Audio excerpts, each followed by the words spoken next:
নগরীর শের এ বাংলা রোড সড়কের দুপাশ জুড়ে এখন লেদ মেশিনের যন্ত্রাংশ থাকলেও একসময়ে কাঁচা চামড়ার স্তূপ থাকতো এখানে। অর্ধ শতাধিক দোকান থাকায় এলাকাটিও পরিচিত ছিল চামড়াপট্টি হিসেবে। কোরবানির ঈদ বাদেও এই মার্কেটে প্রতিদিন চলত চামড়া বেচাকেনা। এলাকাটি ধীরে ধীরে জনবহুল হয়ে ওঠায় কাঁচা চামড়া থেকে দুর্গন্ধ ছড়ানো ও পরিবেশ সুরক্ষায় প্রশাসনের চাপে 2019 সালে শেখপাড়া থেকে ব্যবসা গুটিয়ে নিতে বাধ্য হন ব্যবসায়ীরা। এরপর থেকেই চামড়া সংরক্ষণ ও বেচাকেনার নির্ধারিত স্থান নেই খুলনাতে।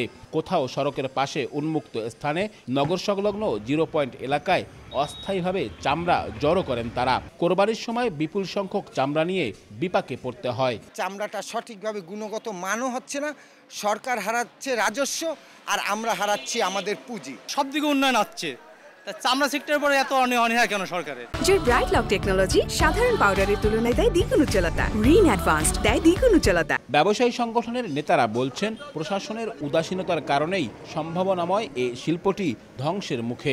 প্রশাসনের উদাসীনতা, স্থানীয় জনপ্রতিনিধিদের ব্যর্থতার কারণে আমাদের চামড়া মার্কেটটা খুলনা হচ্ছে না। তবে সিটি কর্পোরেশন বলছে, পরিকল্পনা থাকলেও সড়ক সংস্কার সহ নগরীর অন্যান্য উন্নয়ন কাজ চলমান থাকায় আপাতত আলাদা মার্কেট করা সম্ভব নয়। ভবিষ্যতে যদি সুযোগ পাই, আমরা চামড়ার জন্য যদি তাদের নির্ধারিত একটা জায়গা রাখবো, যতদিন পর্যন্ত না হবে অতীতে যেভাবে করছে এখনো সেইভাবে করব। গত বছর কোরবানির ঈদে খুলনা থেকে প্রায় 50,000 পশুর চামড়া সংগ্রহ করা হয়। আব্দুল্লাহ আল মামুন রুবেল, সময় সংবাদ, খুলনা।